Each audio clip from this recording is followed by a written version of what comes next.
6వ అధ్యాయము 6 నుంచి 11 వచనాల వరకు చదువుకుందాం.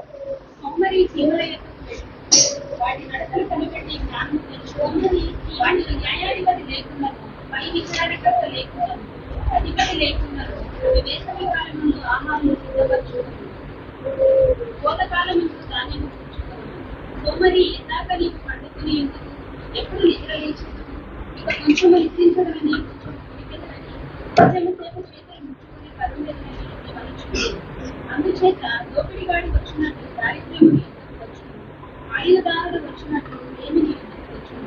కుటిలమైన మాటలు పలుకువాడు పలికిమాలిన వాడు దుష్టుడై ఉన్నాడు. ప్రార్థన చేసుకుందాం. మహోన్నతుడా, పరిశుద్ధుడా, మీకే స్తోత్రము నాయన. మీ కృపా కనికరములను బట్టి మీకు వందనాలు చెల్లిస్తూ ఉంటున్నాం. ఇదిగో తండ్రి, మీ పరిశుద్ధ లేఖనములలోని ఆశ్చర్యకరమైన సంగతులను మేము ఎరుగునట్లు మా హృదయ నేత్రములను తెరవమని మా ప్రభు అయిన యేసుక్రీస్తు ద్వారా వేడుకొంచుంటున్నాము తండ్రి. ఆమేన్. క్రీస్తునందు ప్రియులారా, దేవుని మహాకృపను బట్టి, దేవుడిచ్చినటువంటి మంచి పరిశుద్ధ దినమును బట్టి దేవునికి వందనాలు చెల్లిస్తూ కూడి వచ్చిన మీ అందరికీ ఈ పరిశుద్ధ దిన శుభములు తెలియజేస్తూ ఉంటున్నాను. ఈ వర్షాకాలము మరి మనం ఇటువంటి పరిస్థితుల గుండా మనము ప్రయాణం చేస్తూ ఉంటున్నాము. అందుకొరకే ప్రాముఖ్యంగా నేను అందరినీ మందిరం కొరకు ప్రార్థన చేయండి అని నేను చాలాసార్లు రిక్వెస్ట్ చేస్తూ ఉంటున్నాను. ప్రార్థనకు ఉన్నటువంటి శక్తి మరి అంత గొప్పది. అనేక మారులు అనేక భక్తులు ప్రార్థనతోనే వారి జయ జీవితాన్ని కొనసాగించినటువంటి వారుగా మనకు కనబడుతూ ఉంటున్నారు. కాబట్టి మనం కూడా మరి ఇటువంటి పరిస్థితుల గుండా ప్రయాణించకుండా మరి ఒక చక్కని మందిరము నిర్మించబడుట కొరకు ప్రార్థనలో ముందుకు కొనసాగాలని మరి నేను మరలా ప్రేమపూర్వకంగా మనవి చేస్తూ ఉంటున్నాను. సామెతల గ్రంథంలో మరి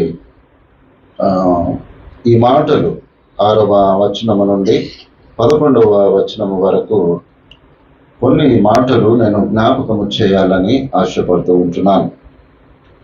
గడిచిన సోమవారం నుండి నేను వాక్యానికి సిద్ధపడదామని అనేక విషయాలు నేను ధ్యానం చేస్తూ ఉంటున్నప్పటికీ నాకు మరలా ఇదే మాట గుర్తుకు వస్తూ ఉంటుంది. ఎందుకు ఈ మాట గుర్తుకు వస్తుంది అని నేను ఆలోచన చేస్తూ ప్రార్థన చేసుకుంటున్నప్పుడు మన యవ్వనస్తులు 3 రోజులు ప్రార్థనలో గడుపుతూ ఉంటున్నారు. ప్రాతకాల ప్రార్థన ఎంతమందికి తెలుసో లేదో నాకైతే తెలియదు, కానీ మంగళవారము, బుధవారము, గురువారము ఉదయం 5:30 నుంచి సుమారు 6:30 వరకు ప్రాతకాల ప్రార్థనలో గడుపుతూ ఉంటున్నారు. అయితే చాలా మార్లు ఏం జరుగుతుంది అంటే యవనస్తులు అని పిలువబడినటువంటి అందరూ ఈ ప్రార్థనలో పాల్గొనడం లేదు. అది నాకు కొద్దిగా బాధ కలిగించినటువంటి విషయం. ఇక పెద్దవాళ్ళకైతే ఎట్లాగైనా అది లేదు. ఎందుకొరకంటే సాయంకాల ప్రార్థన మనం ముగించేసాము, ఇక దాన్ని చేయలేము కూడా. కనీసము రాబో తరమునకు వారసులైనటువంటి యవనస్తులైన ప్రార్థన యందు బలపడాలి అని నేను బహుగా ఆశపడుతూ వారి ప్రార్థన ఎంతమంది వస్తున్నారని చూసినప్పుడు ఒక 3-4 మాత్రమే దానిలో జాయిన్ అయ్యి ప్రార్థన చేస్తూ ఉంటున్నారు. ఇది కొద్దిగా నాకు బాధ కలిగించి వారి గ్రూప్లో ప్రతిసారి సోమరితనం గురించి ఒక వాక్యం పెట్టడం జరుగుతూ ఉంది. దీనిని బట్టి అయినా మనుషులు మారుతాయేమో అని ఆశపడ్డా, కానీ సోమరి ఎల్లప్పుడూ సోమరి అనేటటువంటి మాటనే అది ఇక దాని గురించి ఎంత చెప్పినా తక్కువనే. అయితే ఇది ఒకటి నాకు దృష్టిలో ఉండగా, రెండవది నేను ఎన్ని మార్లు వాక్యానికి సిద్ధపడదామన్నా మరలా నన్ను దేవుడు తీసుకొచ్చి ఇక్కడే నిలబెడుతూ ఉంటున్నాడు. అందుకోసమనే కొద్ది నిమిషాలు ఈ వాక్యాన్ని నేను మీకు జ్ఞాపకం చేయాలని ఆశపడుతూ ఉంటున్నాను. సోమరి చీమల యొద్దకు వెళ్ళి వాటి నడతలను కనిపెట్టి జ్ఞానము తెచ్చుకొని. ప్రియమైన దేవుని బిడ్డలారా, నేను ప్రతి ఉదయకాలం ఇక్కడ మధ్యాహ్నం వరకు నేను వాక్య ధ్యానము నేను చేసుకుంటూ ఉంటాను. నేను రాగానే అక్కడ చూస్తాను, అక్కడ మీరు చూడండి, అక్కడ చీమలు కనబడతాయి. ఇది ఒక నెల రోజుల నుండి గమనిస్తూ ఉంటున్నాను. నేను ఈ వాక్యము సిద్ధపడక ముందు నేను ప్రతిదినం రాగానే అక్కడ చూస్తాను, ఆ చీమలు సుమారు నెల రోజుల నుంచి నేను గమనిస్తున్నాను, అవి శ్రమ పడుతూనే ఉన్నాయి. ఎక్కడి నుంచి ఆహారం తెచ్చుకుంటున్నాయో నాకైతే తెలియదు, నేను పరీక్షించలేదు. కానీ వాటి శ్రమ మాత్రము వాటి జీవన విధానములో అవి ప్రయాణము చేసేటటువంటి విధానము ఎక్కడ మార్పు లేదు. వాటంతట అవే పని చేసుకుంటూ ఉంటున్నాయి. అందుకోసమనే దేవుడు అన్నాడేమో, చీమల యుద్ధకు వెళ్ళి బుద్ధి తెచ్చుకో అని దేవుడు సెలవిస్తూ ఉంటున్నాడు. లేదనంటే జ్ఞానము తెచ్చుకో అని దేవుడు అంటున్నాడు. జ్ఞానమునకు నిర్వచనం ఏంటిది? భయభక్తులు కలిగి ఉండడమే జ్ఞానము. అంటే ఈ వాటి నడతలను కనిపెట్టి జ్ఞానము తెచ్చుకో అని దేవుడు చెప్తున్నాడు. అని అంటే చీమలు ఏం కలిగి ఉన్నాయి? దేవుని యందు భయభక్తులు కలిగి ఉన్నాయి అని అర్థం. ఏ విధంగా అర్థం చేసుకోగలము మనము? వాటి నడతలను కనిపెట్టు, జ్ఞానము తెచ్చుకో అని దేవుడు అంటున్నాడు. వాటి నడత, వాటి జీవన విధానము శ్రేష్టమైనటువంటిది. అవి ఎక్కడ కూడా తప్పిపోవు. వాటి పనిచేయు కాలమున అవి ఎన్నడూ కూడా పరుండి ఉండవు. అందుకోసమనే దేవుడు అంటున్నాడు, ఎందుకో పనికిరానటువంటి బలము లేనటువంటి చీమలు. సామెతలు 30:25 వచనములో అంటాడు, చీమలు బలము లేని జీవులు అయినను అవి వేసవి కాలములో తన ఆహారమును సిద్ధపరచుకును. చీమలు బలము లేని జీవులు, కానీ వేసవి కాలములో ఆహారమును సిద్ధపరచుకొను. ఎందుకొరకు అనగా వర్షకాలము వస్తే అవి బయటకు రాలేవు కనుక వేసవి కాలం అంతా సమకూర్చుకొని తక్కిన కాలం అంతా భోజనం చేస్తూ శ్రద్ధగా వాటి జీవన విధానాన్ని అవి గడుపుతాయి. అందుకే దేవుడు అంటున్నాడు, ఎక్కడికి పోయి బుద్ధి తెచ్చుకోవాలి? అంతేనా? బుద్ధి చీమల నుండి తెచ్చుకుందామా, లేకపోతే ఇంకెక్కడికన్నా పోయి తెచ్చుకుందామా? ఎక్కడి నుంచి తెచ్చుకుందాం? జ్ఞానము ఎక్కడి నుంచి సంపాదించుకుందాము? యోబు గ్రంథకర్త 28వ అధ్యాయం అంతా మీరు ఇంటికి వెళ్ళినాక చదవండి. అక్కడ అనేకమైన విషయాలు జ్ఞాపకము చేస్తాడు. ఏమేమి జ్ఞాపకం చేస్తాడు అనగా, భూమికి అంతము ఎక్కడుందో కూడా మనిషి కనిపెట్టగలడు. చీకటికి అంతము కలుగ చేయగలడు. ఆ భూమిలో ఉన్నటువంటి రాళ్లను, వజ్రాలను, బంగారమును, ఇనుమును సమస్తమును వెలికి తీసి జీవించగలడు. కానీ జ్ఞానం ఎక్కడ నుండి దొరుకును అని ప్రశ్నించి మరలా అంటాడు, అవి పక్షులను అడిగాడట, అక్కడ లేదు అని అన్నాడట. జంతువులను అడిగాడట, అవి లేదు అని చెప్పిందట. చెట్లను అడిగాడు, భూమిని అడిగాడు, లోకములో ఉన్నటువంటి సమస్తమును అడిగాడు, అవి కూడా ఈ జ్ఞానము నా దగ్గర లేదు అని అవి చెబుతున్నట్లుగా చెప్తాడు. మరి ఈ జ్ఞానం ఎక్కడ దొరకాలయ్యా అని అంటే, బుద్ధి జ్ఞానములు సర్వసంపదలు ఆయన యందు గుప్తములై ఉన్నవి, దేవుని యందు ఉన్నవి. కాబట్టి జ్ఞానం ఎక్కడ అడగాలి? దేవునిని అడగాలి. కానీ మన యవనస్తులు అంటున్నారు చీమలను అడగాలి అని చెప్తున్నారు. ఇప్పుడు ఎవరిని అడుగుదాము?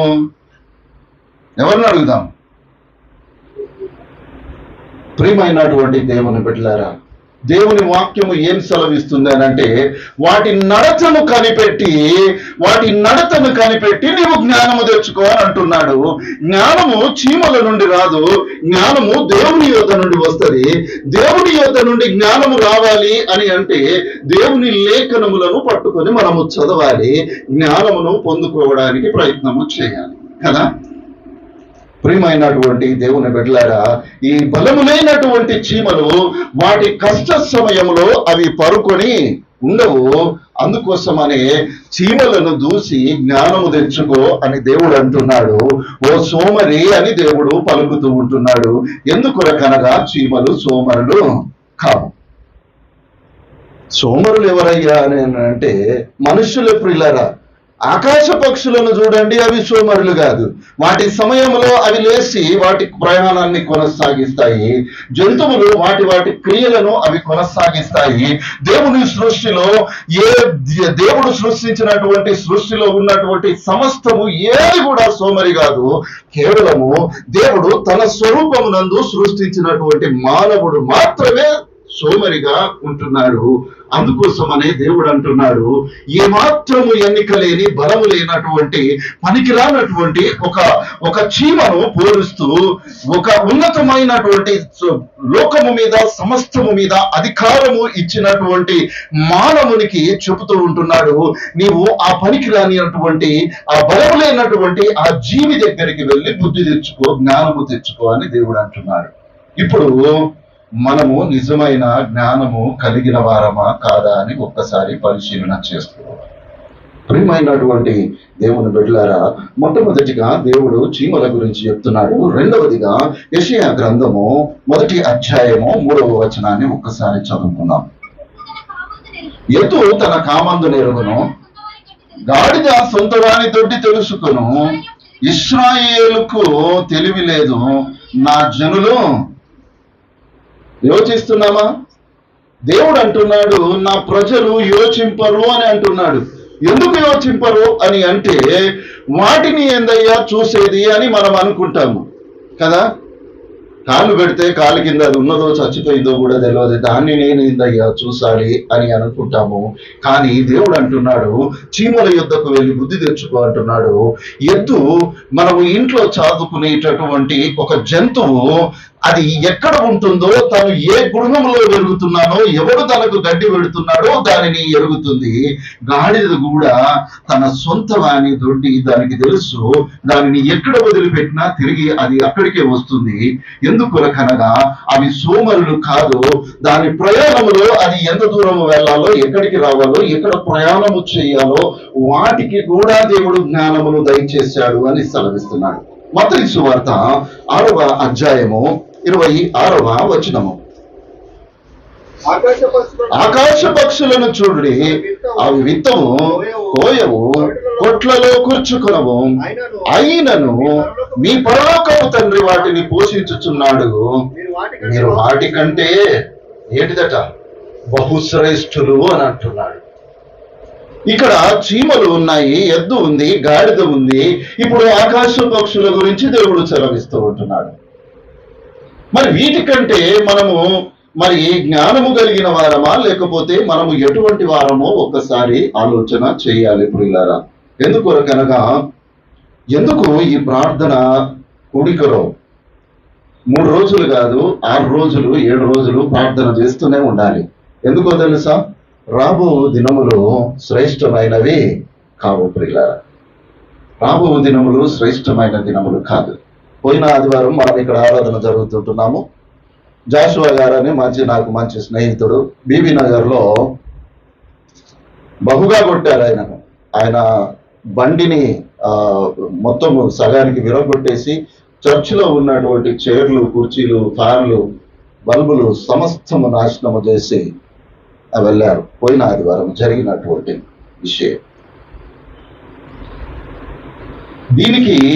దీని నుండి మనము విడుదల పొందాలి, లేకపోతే ఇటువంటి కష్టకాలంలో మన విశ్వాసాన్ని స్థిరపరచుకోవాలి అని అంటే మనము ఏం చేయగలము? ఏమైనా చేయగలమా? కరాటే నేర్చుకుందామా? లేకపోతే బాక్సింగ్ నేర్చుకుందామా? దేని నుండి మనల్ని మనము సంరక్షించుకుందాము? ఏ విధంగా సంరక్షించుకోగలము?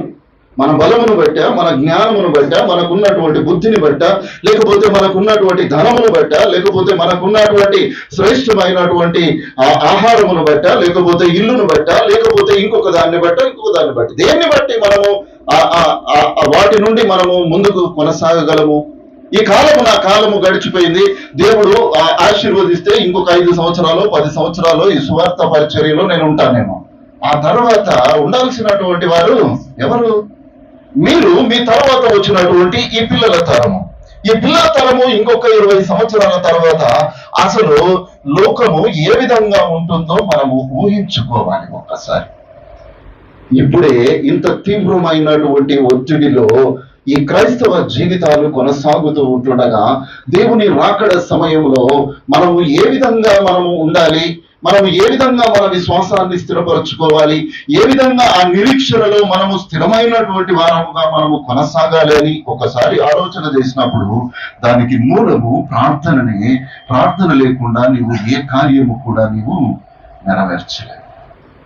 అందుకే యేసుక్రీస్తు ప్రభువుల వారు కూడా, అయ్యా నీ చిత్తమైతే ఈ గిన్నె నా యొద్ద నుండి తొలగించుము అని ప్రార్థన చేస్తున్నాడు. ఆ గిన్నె తొలగించబడలేదు, ఆ శ్రమలు తొలగించబడలేదు, కానీ ప్రార్థన చేస్తూ ఉంటున్నాడు. ఒకవేళ దేవుని చిత్తం ఏ విధంగా ఉందో అని ఒకసారి అడిగి చూస్తూ ఉంటున్నాడు. మనము కూడా ఈ శోధన కాలంలో నుండి మనము తప్పించబడాలి. శోధన జరుగుతున్నటువంటి వారి రక్షణ కొరకు మనము ప్రార్థించాలి. మనము సోమరులము కాదు, చలి చీమలము కాదు, గాడిదలము కాదు, ఎద్దులము కాదు, మనము ఆకాశ పక్షులము అంతకంటే కాదు. మనము దేవుడిచ్చినటువంటి శ్రేష్టమైనటువంటి జీవితము ఎందుకొరకు శ్రేష్టమైనది అనంటే, దేవుడు తన స్వరూపములో మనల్ని సృజించాడు. దేవుడు తన స్వరూపమందు మనల్ని సృజించాడు. మానవుని జీవితములలో దేవుని స్వరూపము మిగిలిపోయింది, కానీ దేవుని పరిశుద్ధత మాత్రము మనుషుల యొక్క జీవితములలో కలగడం లేదు. అందును బట్టి వాడు సోమరిగా మారుతున్నాడు. సోమరి, నీవు చీమల యొద్దకు వెళ్ళి బుద్ధి తెచ్చుకో అని దేవుడు ఈ ఉదయకాలం మాట్లాడుతున్నాడు. చూడండి, యోబు గ్రంథం 12వ అధ్యాయము 7-8 వచనాలు.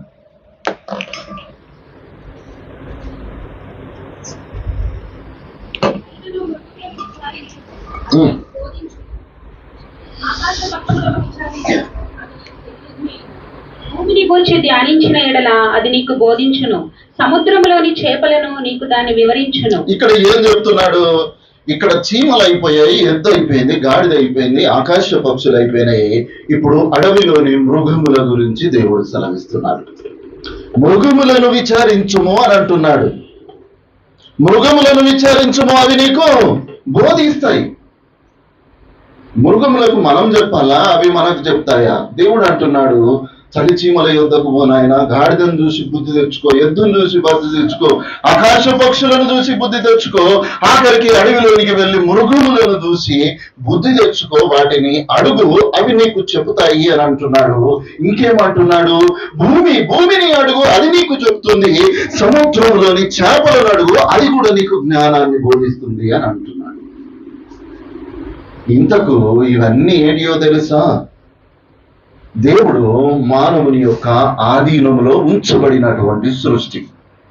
కానీ ఈ జ్ఞానము మానవుడు కోల్పోయాడు. ప్రియులారా, నేను అధికారిని, నేను వాటి మీద రాజ్యము చేయడానికి దేవుడు నన్ను తన స్వరూపంలో నియమించాడు అనేటటువంటి ఆ బుద్ధి జ్ఞానమును కోల్పోయి మానవుడు సోమరిగా మారి ఏమైతుంటున్నాడు? వాడు సోమరిగా మారాడు కాబట్టి దేవుడు అంటున్నాడు, చీమల యొద్దకు పో, ఎద్దు దగ్గరికి పో, గాడిద దగ్గరికి పో, ఆ మృగముల యొద్దకు పో, లేకపోతే సముద్రముల చేపల యొద్దకు వెళ్ళు, వాటిని నేను బుద్ధి తెచ్చుకో అని అంటున్నాడు. సముద్రపు చేపలను ఎందుకు అంటున్నాడు చెప్పండి? చేపల గురించి చెప్పండి ఎవరైనా ఒక మాట. ఎందుకు అంటున్నాడు చెప్పండి? చేప తన జీవిత కాలంలో నిద్రపోదు. అది తన జీవిత కాలం అంతా ప్రయాణం చేస్తూనే ఉంటుంది. అందుకోసమే దేవుడు అంటున్నాడు, నీవు చేపలను దగ్గరికి పోయి వాటి దగ్గర విచారించుము అని అంటున్నాడు. మృగములను గురించి చెప్తున్నాడు. అవి ఏం చేస్తాయ్యా? రాత్రంతా ప్రయాణము చేస్తాయి. ప్రయాణములో దాని ఆహారము కొరకు అది తిరుగులాడుతూనే ఉంటుంది. ప్రియమైనటువంటి దేవుని బిడ్డలారా, మనము ఏ విధముగా ఉన్నాము? నిజంగా మనము సోమరులము అయితే ఇక ఈ జీవిత కాలంలో దేవుని రాజ్యాన్ని మనము ఎన్నటికీ చేరుకోము. చూడండి, సామెతల గ్రంథం అదే 6వ అధ్యాయం 7-8 వచనం. వాటికి న్యాయాధిపతి లేకున్నాను, విచారణకర్త లేకున్నాను, అధిపతి లేకున్నాను, వేసవి కాలమందు ఆహారము సిద్ధపరుచుకొనును, కోతకాలమందు ధాన్యము కూర్చుకొనును అని అక్కడ చెప్తూ ఉంటున్నాడు. న్యాయాధిపతుల గ్రంథాన్ని మనం ఒక్కసారి మనము తిరగేద్దాము. చూడండి, న్యాయాధిపతుల గ్రంథము 2వ అధ్యాయము 19వ వచనము. ఒక్కొక్క న్యాయాధిపతి చనిపోగా వారు వెనుకకు తిరిగి ఇతర దేవతలను అనుసరించి పూజించుచు వాటికి సాగిలపడుచు ఉండుట వలన తమ క్రియలలోనేమి తమ మూర్ఖ ప్రవర్తనలోనేమి దేనిని విడవక తమ పూర్వీకుల కంటే మరి మిగులు చెడ్డవారైరి. కాబట్టి ఇక్కడ న్యాయాధిపతులు అందరూ చనిపోతూ ఉంటున్నారు. సమూయేలు చనిపోయాడు, ఆ తర్వాత వచ్చినటువంటి న్యాయాధిపతులు వచ్చారు, ఆ తర్వాత పోయినటువంటి ఒక్కొక్క న్యాయాధిపతి వస్తున్నాడు, చనిపోతూ ఉంటున్నాడు. కానీ మనుషులు ఏమయ్యారట? తమ క్రియలలో మూర్ఖులు అయ్యారు అని దేవుని లేఖనము సెలవిస్తూ ఉంటుంది. ఇప్పుడు సోమరి అని అంటే అర్థం ఏంటిది? మూర్ఖులు అని అర్థము కదా. కాబట్టి మనము సోమరులము కావద్దు. దేవుడు అంటున్నాడు, తమ మూర్ఖ ప్రవర్తనలో దేనిని విడువక తమ పూర్వీకుల కంటే మిగుల చెడ్డవారైరి అని ఆనాటి ఇశ్రాయేలు ప్రజల గురించి లేఖనము మాట్లాడుతున్నట్లుగా మనము చూస్తాము. ప్రియమైనటువంటి దేవుని బిడ్డలారా, ఆ సామెతల గ్రంథం 30వ అధ్యాయము 27వ వచనాన్ని మనము చూసినప్పుడు చూడండి, చదవండమ్మా. మిడతలకు రాజులేడు, అయినను అవన్నీ పంక్తులు తీరి సాగిపోవును. బలిని చాలా మిడతలకు రాజులేడు, అయినను అవన్నీ పంక్తులు తీరి సాగిపోవు. మీరు మిడతల దండు ఎప్పుడైనా చూసారో లేదో, కనీసము ఎప్పుడైనా గమనించారో లేదో, మిడతలు ఏమి ఒక్కటి కూడా వెళ్ళదు. మిడతలు వెళ్తే దండుగానే వెళ్తాయి, ఒకదానిని ఒకటి అనుసరించి గుంపుగానే అవి వెళ్తాయి. వాటికి ఎవ్వరు అధిపతి లేడు, రాజు లేడు, వాటిని నడిపించేటటువంటి వాడు లేడు, వాటికి మార్గము చూపించేటటువంటి వాడు లేడు. ఈ దండు ప్రయాణము చేస్తూ ఉంటుంది అని అంటే వాటికి గాలి ఏ విధంగా ప్రయాణము చేయడానికి దేవుడు అనుకూలపరుస్తాడో అవి ప్రయాణం చేస్తూనే ఉంటాయి. ఇప్పుడు ఇంకొకటి ఏమి చేర్చాడు? మిడతలను చూసి మీరు నేర్చుకోమని మరలా ఇంకొక మాట దేవుడు మనకు జ్ఞాపకము చేస్తున్నట్లుగా చూస్తూ ఉంటున్నాం. ప్రియమైనటువంటి దేవుని బిడ్డలారా, మన కుటుంబము ఆశీర్వదింపబడాలి, మనము జ్ఞానము కలిగిన వారముగా ఉండాలి, మన జీవితము సరళమైనటువంటిదిగా ఉండాలి. రాబో కాలములో నేను సువార్త ప్రకటించే వారినిగా నేను ఉండాలి. రాబో జీవిత కాలంలో నేను సంఘాలకు మేలు చేసేటటువంటి వాడనుగా నేను ఉండాలి అనేటటువంటి ఆలోచన మనకు లేకుండా కేవలము ఉదయకాలమున నేను ప్రార్థన చేయాలి అని అంటే ఎందుకులే ఒక్క రోజుకు లేవలేకపోతే ఏమైతుందిలే అని మనం అనుకుంటాము. ఒకవేళ దేవుడు నువ్వు లేవలేదు, ఇక లేవకుండా అట్లనే ఉండు అని దేవుడు అనుకుంటే ఏమైపోతాము ప్రియులారా? ఏమైపోతాము? మనందరికీ తెలిసినటువంటిదే. ప్రియమైనటువంటి దేవుని బిడ్డలారా, వేసవి కాలమున కూర్చువాడు బుద్ధిగల కుమారుడు, కోతకాలమును నిద్రించువాడు సిగ్గుపరుచు కుమారుడు అని 10వ అధ్యాయం 5వ వచనంలో అక్కడ సామెతల్లో చెప్తాడు. వేసవి కాలమున కూర్చువాడు బుద్ధిగల కుమారుడు, కోతకాలమందు నిద్రించువాడు సిగ్గుపరుచు కుమారుడు. ఇప్పుడు మనము ఏ కుమారులము చెప్పండి? కోతకాలమున నిద్రిస్తున్నాము అంటే ప్రార్థనా సమయంలో నిద్రిస్తూ ఉంటున్నాము. ఇప్పుడు మనము దేవుడిని సిగ్గుపరిచేటటువంటి వారముగా మనం ఉన్నాము అనేటటువంటి విషయాన్ని దేవుడు మనకు జ్ఞాపకము చేస్తూ ఉంటున్నాడు. ప్రియమైనటువంటి దేవుని బిడ్డలారా, మనము సిగ్గుపరిచే వారము కాదు, దేవుని మహిమపరిచే వారము. మన జీవితాలను బట్టి దేవుడు మహిమపరచబడాలి. మన యొక్క ప్రార్థన విజ్ఞాపనలను బట్టి అనేకులకు మేలు కలగాలి. యోసేపు ఒక అన్య దేశములోనికి ప్రవేశించిన తర్వాత దేవుడు అనుకున్నాడట, నా ప్రియ బిడ్డను బట్టి, నా యోసేపును బట్టి, ఆయన ప్రార్థనను బట్టి అన్య దేశమును ఆయన ఆశీర్వదించాడు. అన్య దేశమును ఆయన ఆశీర్వదించాడు. దానియేలు బానిసగా కొనిపోబడ్డాడు. దేవుని సన్నిధిలో మోకాళ్ళని ప్రార్థిస్తూ ఉంటున్నాడు. దేవుడు దానియేలును బట్టి ఆ దేశమును ఆశీర్వదించాడు. మనల్ని బట్టి ఎవరు ఆశీర్వదింపబడుతున్నారు? మన ప్రార్థనను బట్టి ఎవరికి సహాయము కలుగుతూ ఉంటుంది? మన ప్రార్థన జీవితమును బట్టి మన కుటుంబానికి ఏదైనా మేలు కలుగుతూ ఉంటుందా? మన ప్రార్థన జీవితాన్ని బట్టి మన సంఘము హెచ్చింపబడుతూ ఉంటుందా? మన ప్రార్థన జీవితాన్ని బట్టి మనము ఏ కార్యములు మనము చేయగలుగుతూ ఉంటున్నాము? ఏలియా ప్రార్థించగా అగ్నిని దేవుడు కురిపించాడు. ఏలియా ప్రార్థించగా ఎలీషా ప్రార్థించగా 3 సంవత్సరాలు దేవుడు వర్షాన్ని ఆపేశాడు. యెహోషువ ప్రార్థించగా సూర్య చంద్రులను దేవుడు అక్కడ ఆపేసినట్లుగా చూస్తూ ఉంటున్నాము. యెహోషువ ప్రార్థించగా యెరికో పట్టణంలోనికి నీవు ప్రవేశించుమని దేవుడు సెలవిచ్చాడు. యెరికో కోట గోడలను కూర్చబడ్డాయి. మోషే ప్రార్థించగా బండ నుండి దేవుడు నీళ్ళు ఇచ్చాడు. నీవు నేను ప్రార్థించగా ఎందుకు దేవుడు ఘనకార్యములను మన జీవితంలో చూపించలేకపోతూ ఉంటున్నాడు? ఒక్కసారి ఆలోచన చేయాలి.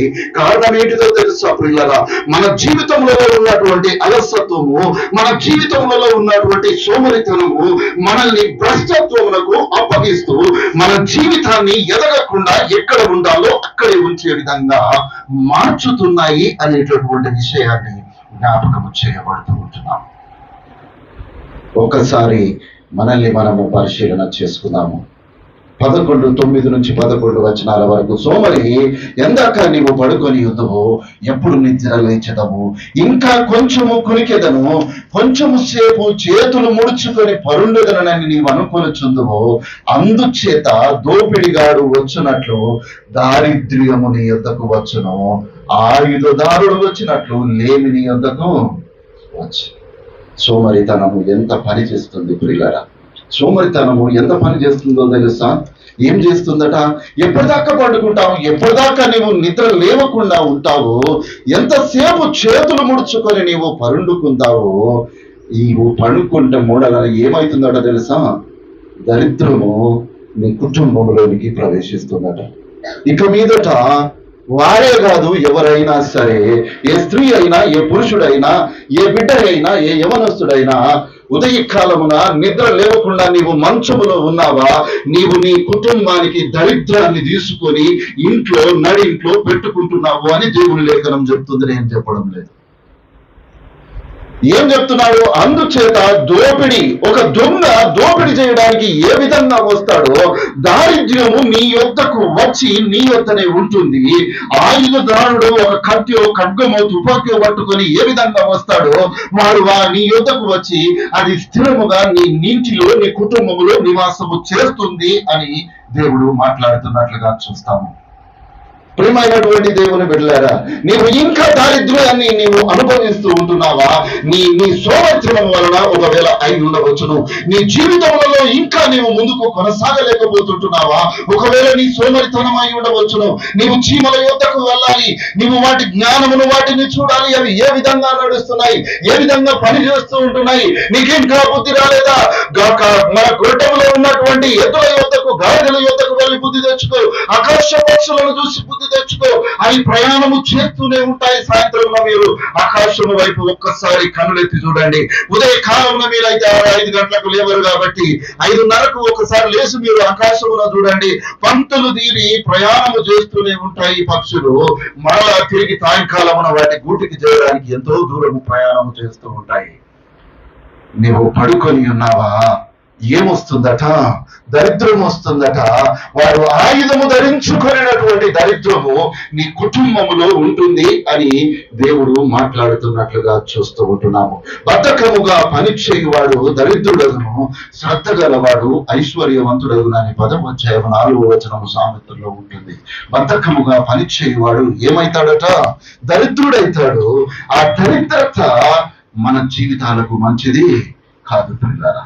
క్రైస్తవ జీవితానికి అసలే మంచిది కాదు అని దేవుడు సెలవిస్తూ ఉంటున్నాడు. 13వ అధ్యాయం 4వ వచనం చూడండమ్మా. సోమరి ఆశపడను గాని వాని ప్రాణములకు ఏమీ దొరకదు, శ్రద్ధ గల వారి ప్రాణము పుష్టిగా నుండును. కాబట్టి సోమరి ఆశపడతాడు, మంచంలోనే ఉండి ఆశపడతాడు. ఏంటిది? అమ్మ సురుసురుమని వంట చేస్తుంది, కమ్మటి వాసన వస్తుంది, ఇక లేచి అందరు బయటికి పోయినాక లేచి తిందాము అని ఆశపడతారు కదా. కానీ మంచం మీదకి వెళ్ళి లేస్తే కదా మనము తినేది. ప్రియమైనటువంటి దేవుని బిడ్డలారా, చూడండి యోబు గ్రంథము 30వ అధ్యాయము 3వ వచనము. దరిద్రుడు ఏ విధంగా ఉంటాడో చెప్తుంటుంది.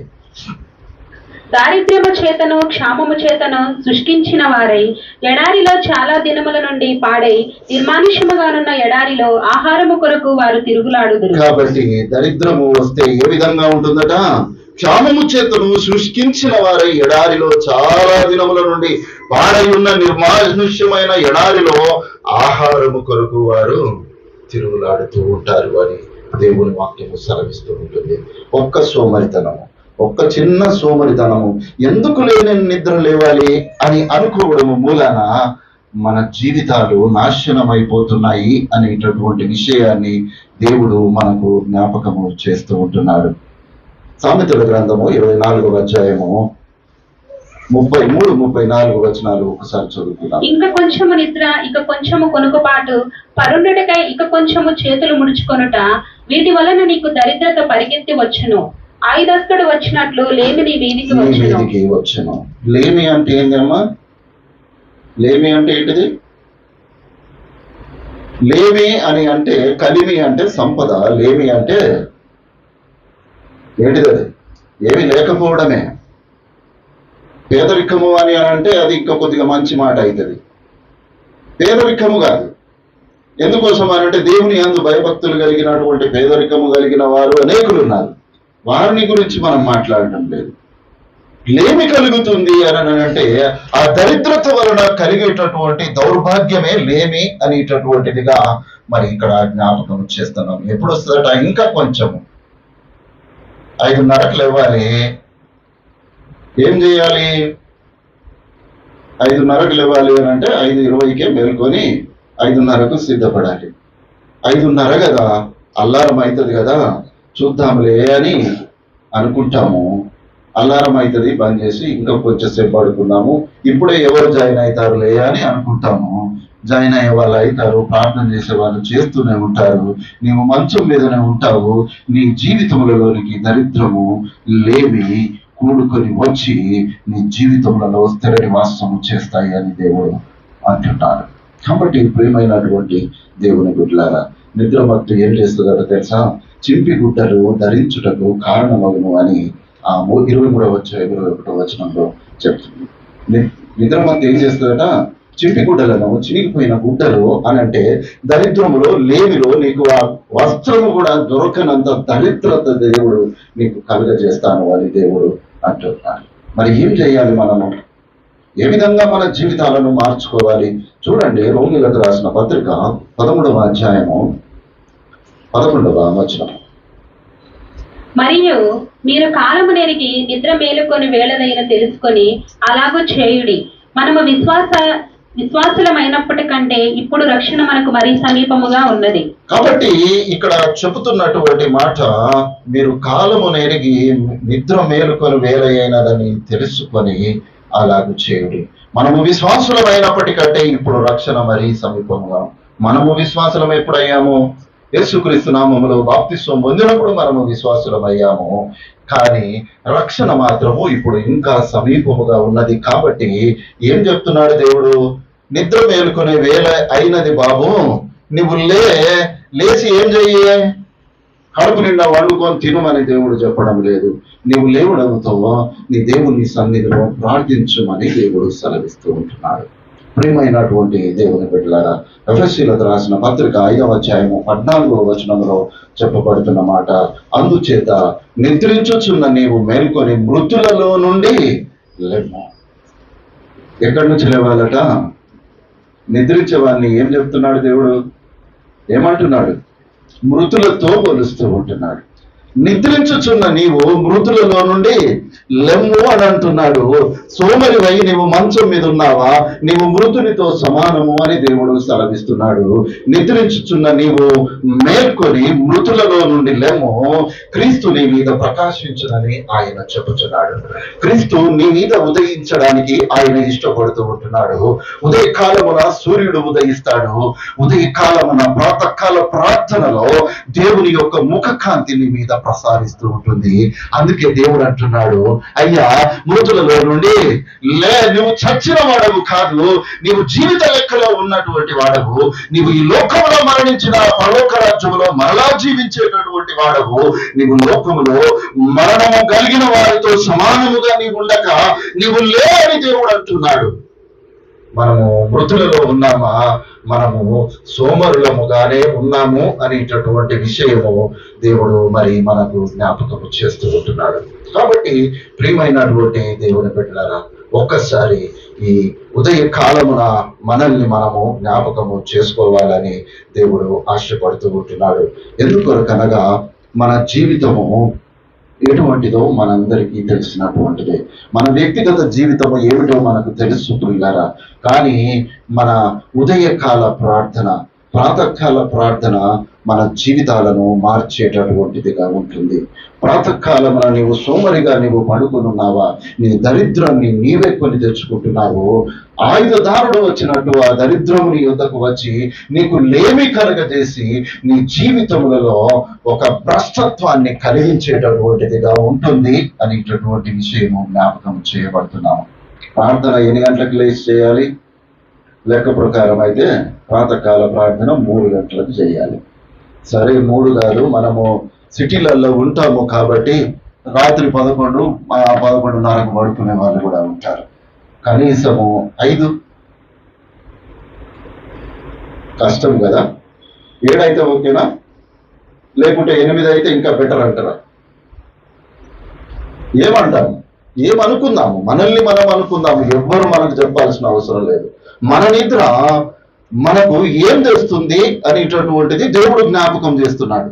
మనం అనుకుంటాము, ఇంత కష్టపడ్డా అయ్యో నా జీవితంలో ఇంకా అప్పులే ఉన్నాయి ఏంటిది అని అనుకుంటున్నాం. ఎందుకున్నాయి అప్పులు?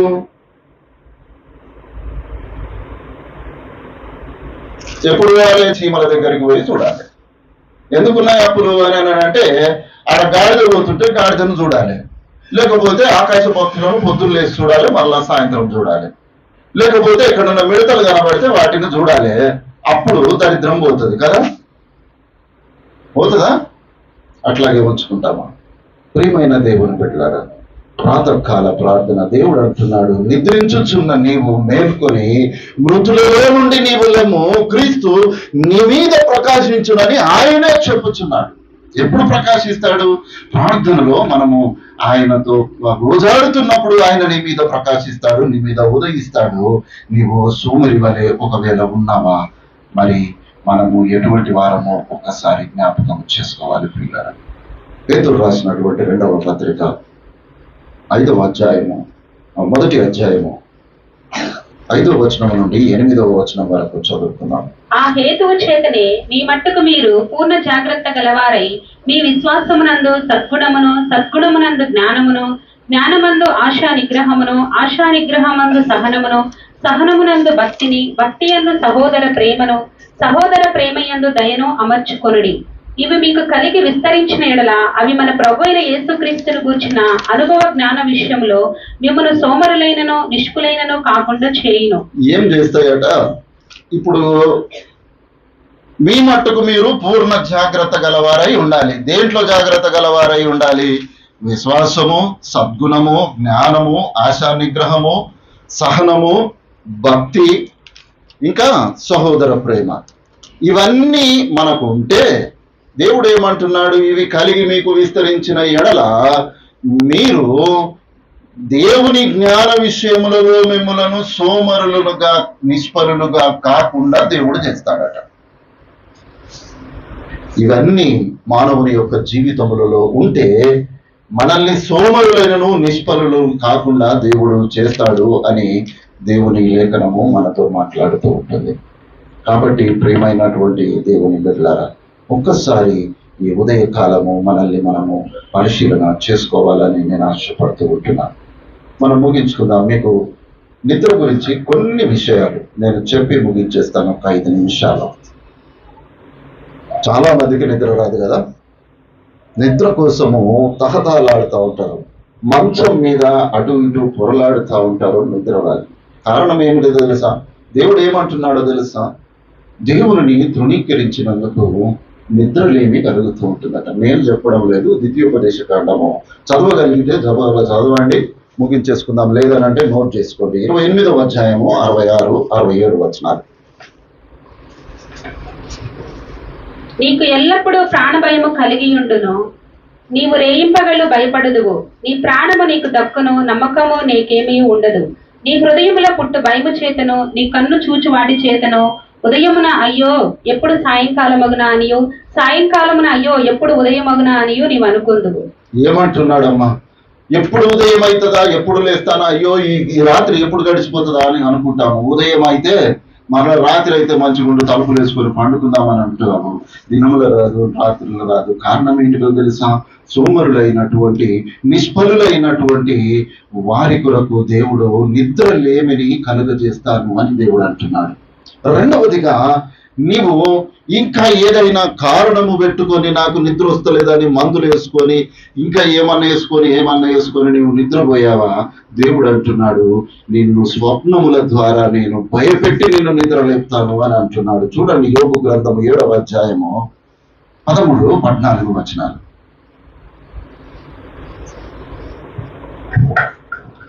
నా మంచము నాకు ఆదరణ ఇచ్చును, నా పరుపు నాకు బాధను ఉపశాంతినిచ్చును అని నేను అనుకొనగా, నీవు స్వప్నముల వలన నన్ను బెదిరించెదవు, నీ దర్శనముల వలన నన్ను భయపెట్టెదవు. ఇంకేమంటున్నాడమ్మా? ఇక ఏదో పీడకలలు పడతాయి, మెలకువ పడుతుంది, మరలా నిద్ర పట్టదు. పిల్లారా, ప్రియమైన దేవుని బిడ్డలారా, నిద్ర గురించి నేను ఇప్పుడు కాదు, ఒక 7-8 సంవత్సరాల క్రితమే ఒక చక్కని సబ్జెక్ట్ తయారు చేశాను. నిన్న నిద్ర గురించి మాట్లాడుతున్నప్పుడు ఆ మరల సబ్జెక్టు నేను ఒకసారి చేశాను. కానీ చాలా పెద్ద సబ్జెక్ట్. అసలు నిద్ర అనేటటువంటిది ఎంత గొప్పది, అసలు నిద్రకు క్రైస్తవ జీవితానికి ఉన్నటువంటి సంబంధము చాలా గొప్పది ప్రియులారా. అందుకోసమనే మనము సోమరులము కాకుండా ఉండాలి. మనము నిద్రించాలని ఆశపడి మనము నిద్రపోయినప్పటికీ దేవుడు స్వప్నముల ద్వారా భయపెట్టి నిన్ను నిద్ర లేపి నీకు నిద్ర లేకుండా చేస్తాను అని దేవుడు అంటున్నాడు. మూడవదిగా, మనకు చాలా మార్లు నిద్ర పట్టక మనము అటు ఇటు తిరుగుతూ ఏమేమో చేస్తాము. లేదని అంటే ఒక ఫోన్ అయితే ఉంటది పక్కన ఎప్పటికీ కదా, ఉంటది కదా. దాంట్లో ఒక యూట్యూబ్ ఉంటది కదా, గొట్టం మీద ఇట్లా కొడితే అన్ని వస్తుంటాయి. ఇక 12 కానీ 1 గంట కానీ 2 కానీ 3 కానీ పొద్దున నన్ను ఎవడన్నా లేపేది ఉందా, నేనేమన్నా చేసేది ఉందా? ఏమన్నా ఉందా? ఏమీ లేదు కదా. మనం నిష్ఫలులమైనా సరే, దరిద్రులమైనా సరే, లేని మన మీదకి ఆయుధదారుడు వచ్చి మన మీద పడి మనల్ని పొడిచి చంపినా మంచిదే. 2 గంటల దాకా ఫోన్ చూద్దాము, 7 గంటల దాకా వందాము, ఆ తర్వాత ఏమైతే అదైందిలే అని మనం అనుకుంటాము. కానీ దేవుడు అంటున్నాడు, నీకు నిద్ర పట్టడం లేదా? ఏం చేయమంటున్నాడు? ప్రార్థన చేయమంటున్నాడు. చూడండి, కీర్తనలో 63వ కీర్తన 4-5వ చరణం. నా మంచము మీద నిన్ను జ్ఞాపకము చేసుకొని రాత్రి జాముల యందు నిన్ను ధ్యానించినప్పుడు క్రొవ్వు మెదడు నాకు దొరికినట్లుగా నా ప్రాణము తృప్తి పొందుచున్నది. ఏంటిదట? ఒక క్రొవ్వు మెదడు నాకు దొరికినట్లు నా ప్రాణము తృప్తిపరచబడుతున్నది అని అంటున్నాడు.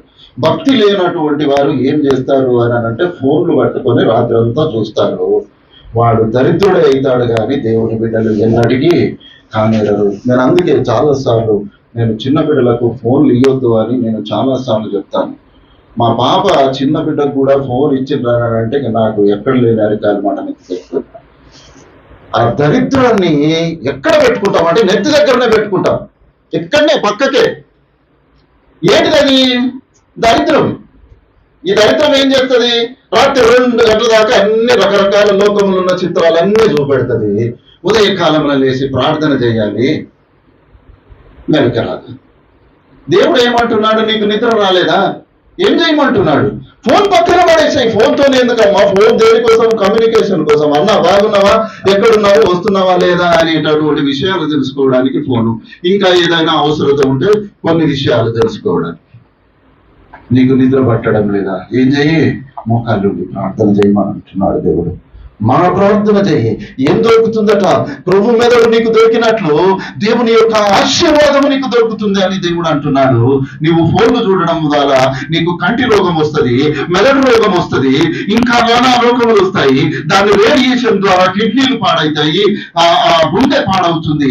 నేని రోగాలు వచ్చి హాస్పిటల్ పాడై అడుగ తినే స్టేజ్కి వచ్చేదాకా ఆ ఫోన్ పట్టుకొనే ఉంటాము. కానీ దాన్ని విడిచిపెట్టిన దేవుడి యొద్ద నేను మోకాళ్ళని ప్రార్థన చేస్తాను అని మాత్రము మనము అనుకోలేనటువంటి దరిద్రతకు మనము దిగజారిపోతూ ఉంటున్నాం. ఈ ప్రార్థన తర్వాత దేవుడు ఏమంటున్నాడు? రేయి మొదటి జామున నీవు ప్రార్థన చేయమంటున్నాడు. విలాప వాక్యములు 2వ అధ్యాయము 19వ వచనము. నీవు లేచి రేయి మొదటి జామున మొరపెట్టుము, నీళ్లు కుమ్మరించినట్లు ప్రభు సన్నిధిని నీ హృదయమును కుమ్మరించుము. నీ పసిపిల్లల ప్రాణము కొరకు నీ చేతులను ఆయన తట్టు ఎత్తుము. ప్రతి వీధి మగను ఆకలిగొని వారు మూర్ఛిల్లుచున్నారు. నీవు ఎవరి ఎడల ఈ ప్రకారము చేసితివో యెహోవా దృష్టించి చూడు. ఇక్కడ చెప్పబడుతున్నటువంటి మాట, రేయి మొదటి జామున ప్రార్థన చేయాలి. ఎవరి కొరకు ప్రార్థన చేయమంటున్నాడు చెప్పండి? ఎవరి కొరకు? నీ పిల్లల జీవితము కొరకు దేవుడు ప్రార్థన చేయమంటున్నాడు. ఎంతమంది మేము ప్రార్థన చేస్తున్నాము రేయి మొదటి జామున? ఎంతమంది చేస్తున్నాం? ఇప్పుడు ఎంతమంది రాత్రి 12 దాకా ఫోన్ చూస్తున్నారు అని అంటే చాలా మంది చూస్తున్నారు. రేయి మొదటి జామున ఎవరు ప్రార్థన చేస్తున్నారంటే ఎవరు ప్రార్థన చేయాలి. పోనీ నీకు నిద్ర పట్టడం లేదా ప్రార్థన చేస్తున్నాము అని అంటే ఎంతమంది చేస్తారు? ఎవరు చేయరు. నిద్ర పట్టకపోతే ఏం చేస్తున్నామో ఒక నిద్ర వేసుకొని కంటి నిండా నిద్రపోతాను అని అనేటటువంటి వాళ్ళు చాలా మంది ఉంటారు. ఇది కాదు ప్రియుల క్రైస్తవ జీవితం, ఇది కాదు. దేవుడు మనల్ని కోరుతున్నటువంటిది అనేకులైనటువంటి రక్షణ కొరకు నీవు మొదట రేయి జామున లేచి నీవు ప్రార్థన చేయి. నీ పిల్లల కొరకు దేవుడు నిన్ను ఆశీర్వదించినటువంటి నీ బిడ్డ జీవితం కొరకు నీవు మొరపెట్టుము అని అంటున్నాడు. వారు భ్రష్టత్వములకు దిగజారిపోకముందే నీ బిడ్డ జీవితం కొరకు ప్రార్థన చేయమని దేవుడు అంటున్నాడు. వారు సరిగా చదవడం లేదా నీ బిడ్డల కొరకు నీవు ప్రార్థన చేయమని అంటున్నాడు. వారి జీవితంలో స్థిరపరచబడడానికి నీవు మొదటి జామున లేచి నీవు ప్రార్థన చేయమని దేవుడు అంటున్నాడు. ప్రియమైన దేవుని బిడ్డలారా, ఐదవదిగా దేవుని యందు విశ్వాసము కలిగి ఒకవేళ మనము ప్రార్థనలో సాగుతూ ఉంటున్నామా, దేవుడే నిద్ర లేపుతాడట. మీరు ఎప్పుడైనా బైబిల్లో చదివారా? దేవుడే అయ్యా నీ ప్రార్థన సమయమైంది లేబిడ్డ అని దేవుడు లేపుతాడట. చూడండి జకరియా గ్రంథము 4వ అధ్యాయము 1వ వచనము.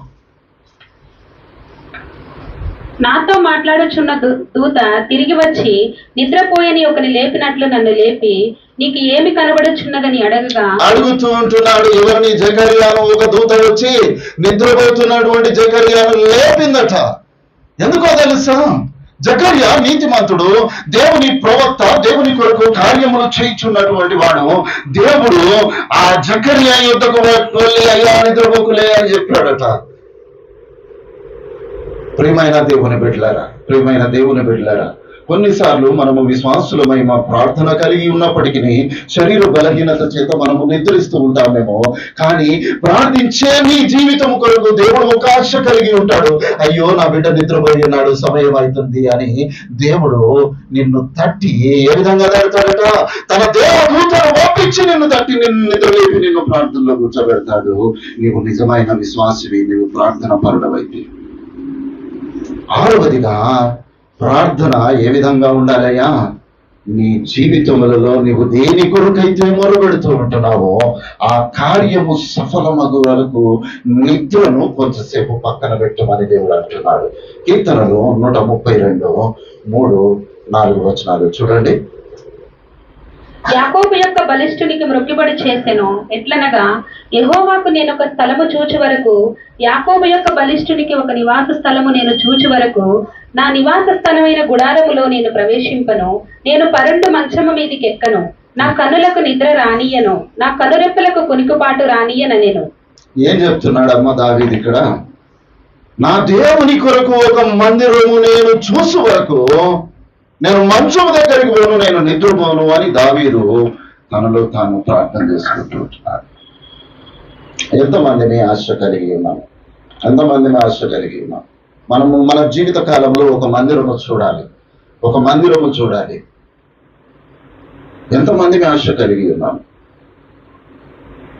కన్నులకు నిద్ర రానియకుండా, మంచము మీదికి ఎక్కకుండా, మోకాళ్ళ నుండి ప్రార్థన చేయగలిగినటువంటి ప్రార్థన వీరులు ఎంతమంది ఉన్నారు? ఒక విశ్వాస గుంపులో చేరి మోకాళ్ళని ప్రార్థించేటటువంటి ప్రార్థన విశ్వాస వీరులు ఎంతమంది ఉన్నాము ఈరోజు సంఘంలో? దావీదు అంటున్నాడు, నా మంచము దగ్గరికి పోను, నా కన్నుల మీదికి నిద్ర రానియను, నా దేవునికి ఒక మందిరము నేను చూసేంత వరకు నేను వాటిని నా దరిదాపులకు నేను రానియను అని దావీదు ప్రార్థన చేస్తూ ఉంటున్నాడు. ప్రియమైనటువంటి దేవుని బిడ్డలారా, మనము సోమరులము. దేవుడు అంటున్నాడు, చీమల యొద్దకు వెళ్ళి బుద్ధి తెచ్చుకో అంటున్నాడు. ఇక ముగింపుగా ఏంటిదో తెలుసా? నిద్ర, మంచి నిద్ర, శ్రేష్టమైన నిద్ర దేవుని యొక్క ఆశీర్వాదము అని దేవుని సెలవిస్తుంది. ఇర్మియా గ్రంథము 32వ అధ్యాయము 26వ వచనం.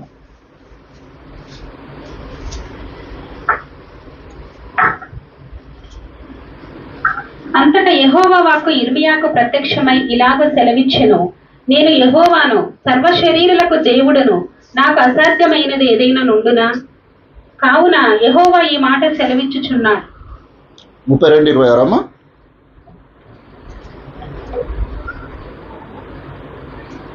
అంతలో నేను మేలుకొని ఆలోచింపగా నా నిద్ర బహు వినోదమాయెను. ఏంటిదట? ఇర్మియాకు నిద్రించి మేల్కొన్న సమయంలో ఆయన హృదయములో ఆనందము కలిగిందట. కీర్తన 4:8.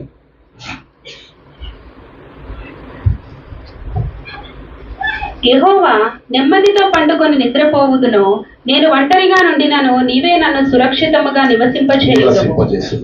ఒంటరిగా ఉండి నువ్వు ఎక్కడున్నా ఏమున్నా నీవే నిద్ర నన్ను పోనిచ్చదవు, నాకు బహు వినోదమాయను అని ఇర్మియా భక్తుడు మాట్లాడుతూ ఉంటున్నాడు. కాబట్టి ప్రియమైనటువంటి దేవుని బిడ్డలారా, ఈ నిద్ర అనేటటువంటిది మన జీవితాలకు దరిద్రత తెచ్చేటటువంటిదిగా ఉండకూడదు. దయచేసి ఫోన్లు రాత్రిపూట ఎవరైనా వాడితే వాటిని పక్కన పెట్టండి. ఎంతో కొంత సమయం ఉంటుంది, ఆ సమయం వరకు దాన్ని పట్టుకోవడం శ్రేష్టము, కానీ ఆ తర్వాత దాన్ని దూరముగా పడేసి నీ మంచము దగ్గర నీవు మోకాళ్ళుండి ఒక్కసారి ప్రార్థన చేయి. నువ్వు ప్రార్థన చేస్తూ ఉండగానే నీకు దేవుడు చక్కని నిద్రను దేవుడు కలుగజేస్తాడు. ప్రాతకాల ప్రార్థన మన జీవితాలకు ఆశీర్వాదము తెచ్చేదిగా ఉంటుంది. మన బిడ్డల యొక్క జీవితాలను స్థిరపరిచేటటువంటిదిగా ఉంటుంది. దేవుడు అంటున్నాడు, సోమరి చీమల యొద్దకు వెళ్ళి బుద్ధి తెచ్చుకో అని దేవుడు సెలవిస్తున్నాడు. మనం చీమల యొద్దకు వెళ్ళి బుద్ధి జ్ఞానములు తెచ్చుకునేటటువంటి వారముగా కాకుండా ఆయన వాక్యాలు లేఖనానుసారముగా జీవించేటటువంటి వారముగా మనం ఉండాలని దేవుడు ఆశపడుతూ ఉంటున్నాడు. అటువంటి గొప్ప కృప జ్ఞానము దేవుడు ఈ ఉదయకాలమున మనందరికీ అనుగ్రహించును గాక. ఆమేన్.